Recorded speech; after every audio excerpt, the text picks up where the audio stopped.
El gobierno de García Prieto intentó llevar la misma política conciliadora en Marruecos que había llevado en Cataluña.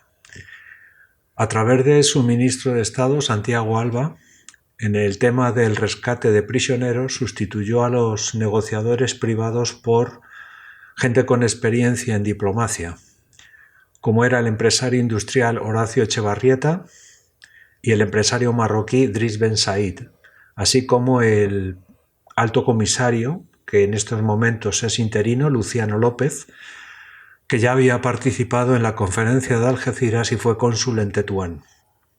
En enero de 1923 se llegó a un acuerdo: 4 millones de pesetas y la devolución de 200 prisioneros rifeños. Al conocerse el acuerdo hubo una gran oposición por parte de sectores militares y políticos e incluso el rey hizo el siguiente comentario: ¿qué cara se ha puesto la carne de gallina? Las negociaciones se prolongaron durante 18 meses. Durante este tiempo murieron 138 presos por enfermedad y por hambre. El 2 de febrero de 1923 llegan a Melilla 351 presos, esqueléticos, enfermos y humillados. Los militares españoles destinados en África iban aumentando su enfado al enterarse de las vejaciones y de los malos tratos que habían sufrido los prisioneros españoles por Abdelkrim. A eso se sumaba a que no estaban nada de acuerdo en que el protectorado, la autoridad, la llevaran los civiles. Y por último, también estaban en total desacuerdo que el tema de Marruecos se resolviera por acuerdos y no militarmente. Se empezaban a oír rumores de un golpe de Estado, pero en estos momentos el ejército estaba muy dividido. En esas mismas fechas, Abdelkrim proclama la República del Rif. Con este acto rompe los acuerdos de la conferencia de Algeciras, donde una de las cláusulas era el mantenimiento de la unidad territorial, y utilizó el dinero del rescate para entrenar a un ejército regular y poner en marcha la administración de esta nueva República del Rif. Ni el bombardeo naval de Asdir, ni la batalla de Tizi Atza consiguen hacer mella en el dispositivo militar rifeño. Las diversas conversaciones indirectas entre el gobierno español y el Amir no dan resultado ante la negativa de Abdelkrim a someterse a la autoridad del Jalifa nombrado por España. La estrategia revolucionaria de Abdelkrim no fue solo de orden militar, sino también social, administrativo y político.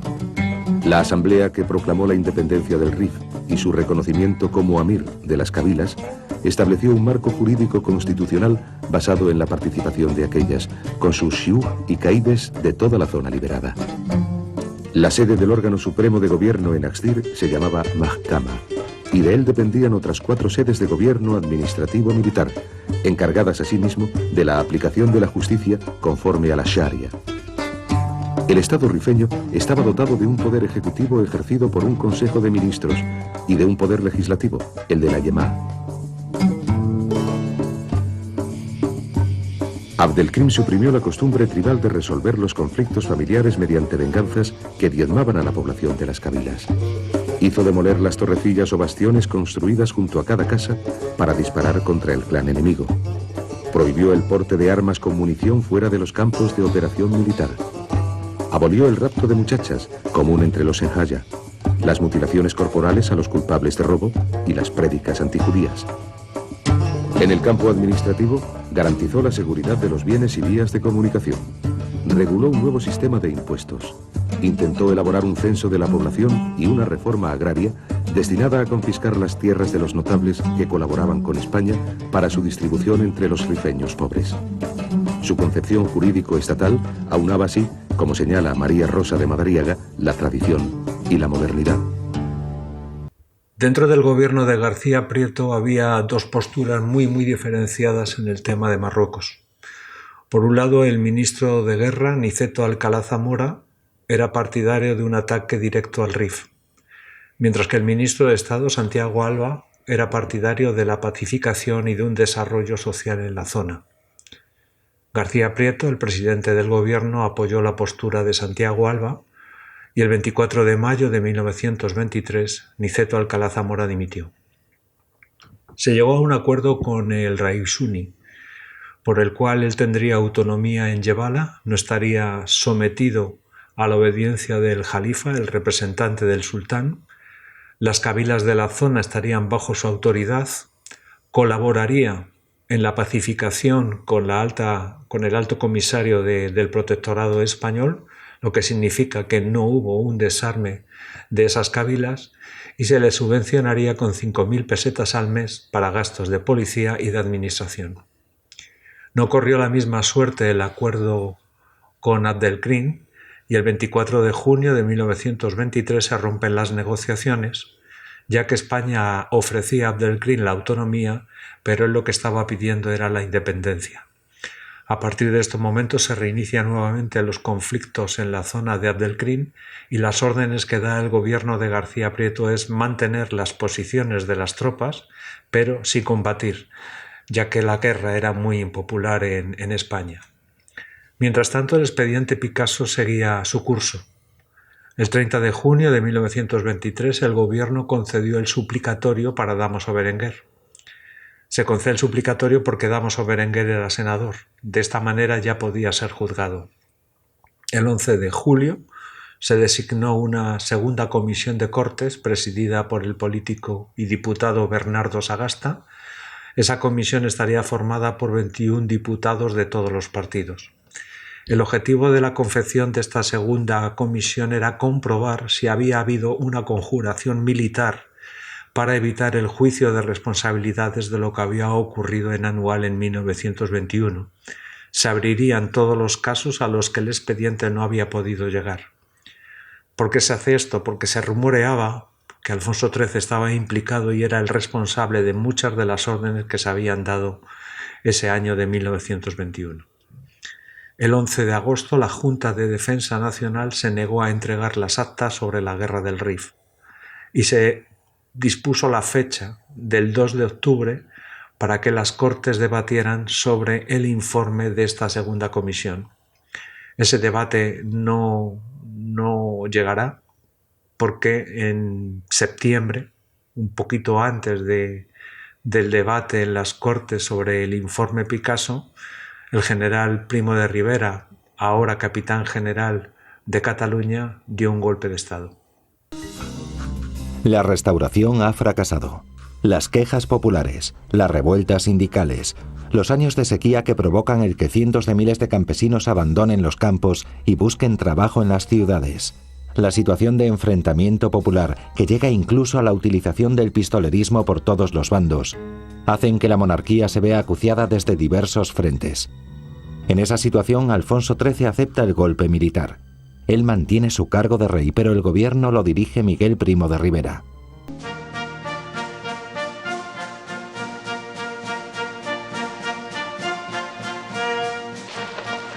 Españoles, ha llegado para nosotros el momento más temido que esperado de recoger las ansias, de atender el clamoroso requerimiento de cuantos amando a la patria no ven para ella otra solución que libertarla de los profesionales de la política.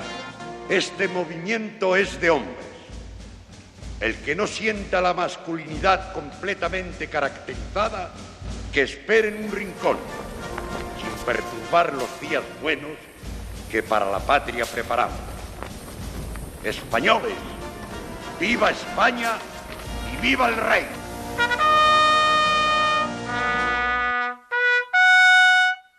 Con la lectura de este manifiesto, el 13 de septiembre de 1923, el capitán general de Cataluña, Miguel Primo de Rivera, da un golpe de Estado que triunfa sin apenas oposición ante la indiferencia de la mayoría de los españoles.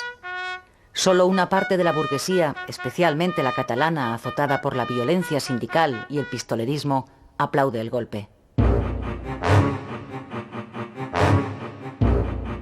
Por lo que se refiere al rey, Alfonso XIII acepta inmediatamente las consecuencias del golpe y, haciendo caso omiso de la Constitución, apoya la formación de un gobierno de militares presidido por Primo de Rivera.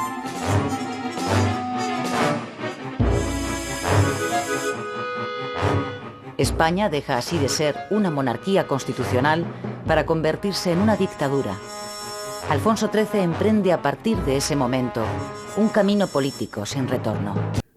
A continuación os voy a contar los prolegómenos de cómo se gestó el golpe de Estado de Primo de Rivera. El 19 de junio de 1923, Primo de Rivera marchó a Madrid y tuvo dos entrevistas, una con el rey y otra con 4 generales que habían formado una asociación que se llamaba La Cuadrilateral. Y en esas entrevistas recomendaba a Primo de Rivera que se diera un golpe de Estado, no para derrocar al rey, sino para salvar a la monarquía. La idea no disgustó ni al rey ni a los 4 generales de la Cuadrilateral. ¿Quién lo dirigiría? Primo de Rivera propuso al general de mayor antigüedad, que es Valeriano Weyler, perdonar, pero se desechó rápidamente por la imprevisibilidad que tenía este general en la toma de decisiones. La segunda opción era el general de más antigüedad, que era Francisco Aguilera, que tenía muchos apoyos en el ejército tras haberse enfrentado al gobierno por haber imputado a Dámaso Berenguer en el expediente Picasso.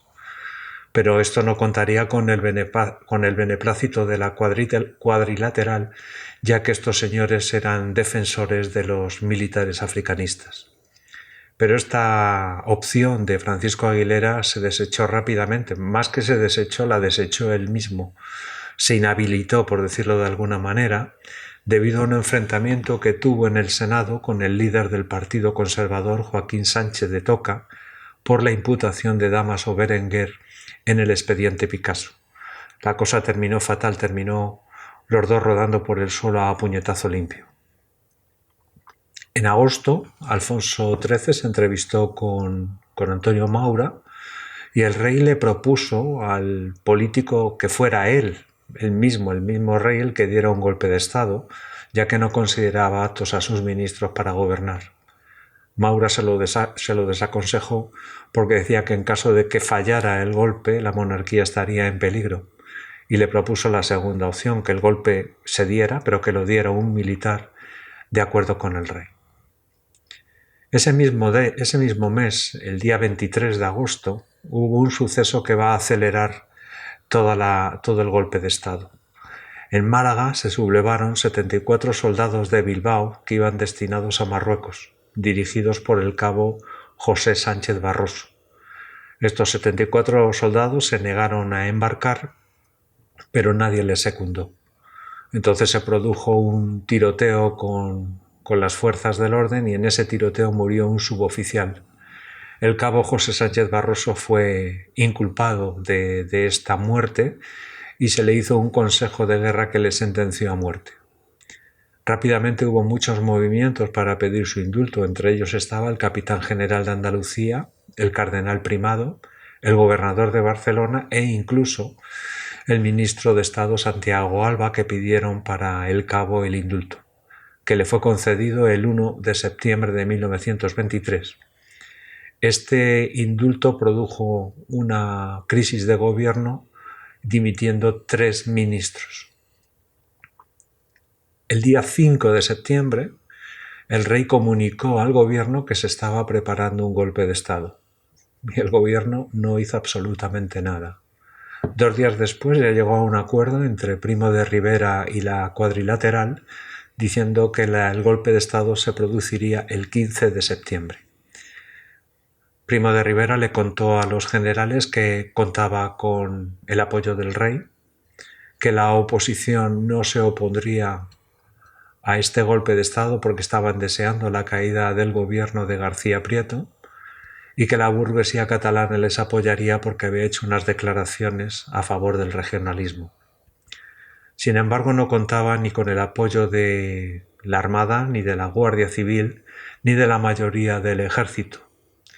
Estos 3 cuerpos solo entrarían en el golpe de Estado si el rey lo ordenaba, e incluso los cuerpos de artillería e ingeniero se mostraban totalmente hostiles a Primo de Rivera.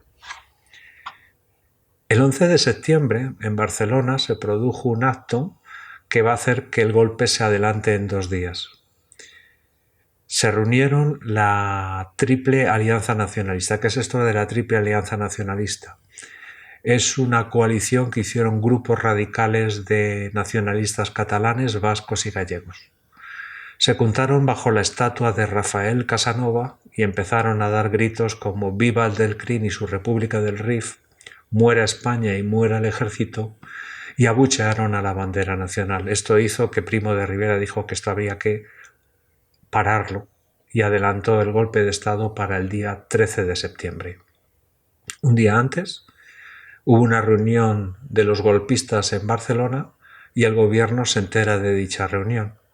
El ministro de Guerra, Luis Aizpuru, telefoneó a Primo de Rivera para que parara la sublevación. Y ahí se quedó. No hizo ninguna llamada más. Por ejemplo, no consultó a los capitanes generales del ejército sobre la intentona golpista, sino que se paró ahí. Ese mismo día, Primo de Rivera hace público el manifiesto que tiene los siguientes puntos: disolución de las Cortes, dimisión de todos los políticos, las provincias serían gobernadas por delegados, detención y ejecución de terroristas, clausura de los centros catalanistas separatistas, supresión del expediente Picasso y la amnistía para los militares implicados en el desastre de Anual. El 13 de septiembre se dio el golpe de Estado y la reacción dentro de las capitanías generales fue de ninguna. No hubo ninguna reacción, ya que esperaban las órdenes del rey. Si el rey se ponía al mando del golpe de Estado, obedecería sus órdenes. Solo hubo dos excepciones. En la Capitanía General de Valencia, dirigida por José Zabalza, y la de Baleares, dirigida por Valeriano Weyler. Estas dos capitanes generales se pusieron a las órdenes del gobierno. Ese mismo día la prensa publicó el manifiesto y dijo que Primo de Rivera decretaba el estado de guerra y se trasladaba a Madrid para hacerse cargo del gobierno y entrevistarse con el rey, y en la prensa se decía que éste aceptaba el golpe. El 14 de septiembre el rey vuelve de sus vacaciones en San Sebastián y ordena dimitir al gobierno de García Prieto y envió un telegrama a Primo de Rivera para que se presentara en Madrid. Y ya está. El golpe está dado sin ningún tipo de resistencia. ¿Cómo reaccionó los sectores de la sociedad? Pues la mayoría de la Iglesia y de la burguesía de una manera excelente. Acogieron a Primo de Rivera muy bien y le consideraban un salvador de la patria. Los partidos monárquicos, el conservador y el liberal, tuvieron una actitud de complacencia. Los socialistas y los republicanos tuvieron una actitud neutral, y los únicos que se opusieron al golpe de Estado fueron los anarquistas y los comunistas. ¿Por qué? La pregunta clave es ¿por qué los partidos monárquicos aceptaron la dictadura? Pues porque creyeron las palabras a pies juntillas de Primo de Rivera, que había dicho que una vez arreglados los problemas, devolvería el poder a los políticos. ¿Cuáles eran los problemas que Primo de Rivera tenía que arreglar? 1. Restaurar la ley y el orden. 2. Acabar con la subversión social. 3. Resolver la bancarrota económica. 4. Arreglar el tema de la corrupción del régimen político y, por último, dar una salida honrosa a Marruecos. Ahora vamos a conocer cómo era el general Miguel Primo de Rivera. Nací en Jerez de la Frontera, Cádiz, en 1870. Siguiendo la tradición familiar, ingresé en el ejército. Tras graduarme en la Academia Militar de Toledo, fui destinado a Marruecos, donde con tan solo 23 años gané la laureada de San Fernando por rescatar un cañón en Melilla, además de ascender a capitán. Mis siguientes destinos fueron Cuba y Filipinas. Allí conseguí el ascenso a comandante. A los 42 años ya era general de brigada. Mi carrera militar iba muy rápida. Desde 1919 pasé por 3 capitanías generales, la de Valencia, Madrid y Barcelona, que me pusieron en contacto con los problemas sociales y políticos del momento. Desde mi último puesto di un golpe de Estado en 1923, con la connivencia del rey y la aquiescencia de la patronal, del clero, del ejército y de los conservadores. Implanté una dictadura en España que duraría hasta 1930. Mi idea era restaurar el orden y acabar con el caciquismo en la vida política. Una vez conseguidos los objetivos lo dejaría. Sin embargo, los éxitos se me subieron a la cabeza y quise perpetuarme en el poder. Acabé con los anarquistas y la conflictividad laboral. Solucioné el problema catalán. Desterré de la vida política a los partidos. Favorecí la industria nacional con medidas proteccionistas. Y acabé con la rebelión de las cabilas del Rif con la ayuda francesa. Formé mi propio partido, la Unión Patriótica, y elaboré un anteproyecto de constitución. A partir de 1929 la cosa empezó a empeorar. Se enrarecieron mis relaciones con el rey. Socialistas y republicanos se movilizaron contra la dictadura y la monarquía. Estudiantes, obreros e intelectuales se manifestaban en contra del régimen, e incluso mis propios compañeros del ejército conspiraban contra mí. Visto que nadie me quería, presenté mi dimisión al rey y me exilié en París, donde moriría 2 meses después, a los 60 años. Primo de Rivera tenía un carácter extrovertido, conectaba fácilmente con las masas populares. Era testarudo y ambicioso. Tenía buenas intenciones y trataba a los españoles con una aptitud paternalista. En sus decisiones primaba más la intuición que el razonamiento. Era poco intelectual y tenía escasa experiencia política. Era muy trabajador, pero bastante desorganizado. Por esto último se le concedió la Medalla del Trabajo y se promovió una campaña popular para comprarle una casa y un bastón de mando un poquito apañado. Corría el bulo de que Primo de Rivera, como era tan trabajador, no tenía ni dinero ni tenía tiempo para comprarse esas cosas. Le gustaban las cartas, sobre todo el tute, el cante, el fino y sobre todo las mujeres como al rey Alfonso XIII. Os voy a contar el suceso que ocurrió con una de sus amantes en enero de 1924. Su amante se llamaba La Caoba.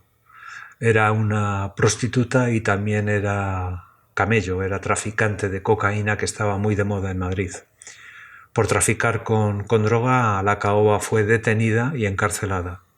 Entonces Primo de Rivera exigió al juez instructor, Prendes Pando, su puesta en libertad, pero este se negó. Y además contaba con el apoyo del presidente del Tribunal Supremo. Prendes Pando y el presidente del Tribunal Supremo acabaron aquí su carrera judicial. El suceso se filtró a la prensa y el Heraldo de Madrid denunció el caso y publicó un artículo cambiando los nombres, Bulgaria por España y Zankov por Primo de Rivera. El resultado es que el periódico fue clausurado durante 2 días. Esto fue denunciado por el presidente del Ateneo, Rodrigo Soriano, y por el vicerrector de la Universidad de Salamanca, Miguel de Unamuno, que ambos fueron desterrados el 21 de febrero a Fuerteventura, además de la clausura del Ateneo. Levantó protestas entre el mundo intelectual, las universidades, los profesores y también de la Liga Internacional de los Derechos del Hombre. Las ideas políticas de Primo de Rivera las podíamos resumir en que era contrario al parlamentarismo y estaba a favor de las ideas de Joaquín Costa del regeneracionismo, pero los proyectos que él va a realizar durante la dictadura eran bastante grandiosos y poco realizables. No podemos decir que era como un dictador como otros que hubo en la época, como Hitler, Mussolini, Franco, Stalin. Primo de Rivera no era un tipo ni tan duro ni tan implacable como estos. Pero sí que tenía semejanza. Por ejemplo, con Francisco Franco los dos pensaban que el ejército era el defensor de los valores de la patria, que había que depurar las leyes y costumbres que corrompían a la sociedad, que había que regenerar y renovar los partidos políticos y que ambos se creían, tanto Primo como Franco, intérpretes de la voluntad popular. Lo que diferenciaba a Primo de Franco es que Primo de Rivera era un liberal.